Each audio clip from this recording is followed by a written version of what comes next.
Okay, mikataba ipo katika kategori tatu. Okay. Kuna mikataba ya miaka mitatu, kuna mitano na miaka 7.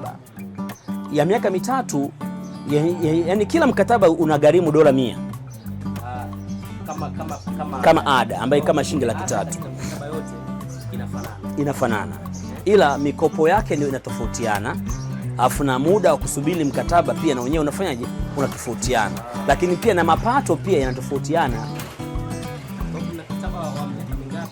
Mkataba wa miaka mitatu, baada ya kumaliza mkataba wako unatengeneza dola 35,000, ni sawa na milioni 98 za kita. Ukiangalia of course ni pesa kubwa sana.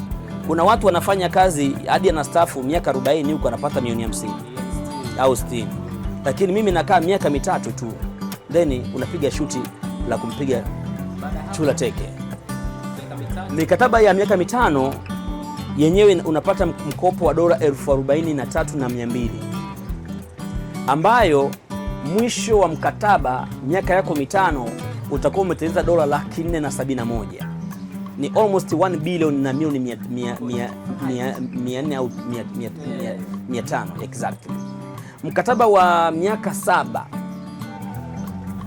wenyewe ni mkopo ni dola 43,200 na mwisho kabisa inakupatia zaidi ya dola milioni 1 ya Kimarekani. It's like 2.5 billion.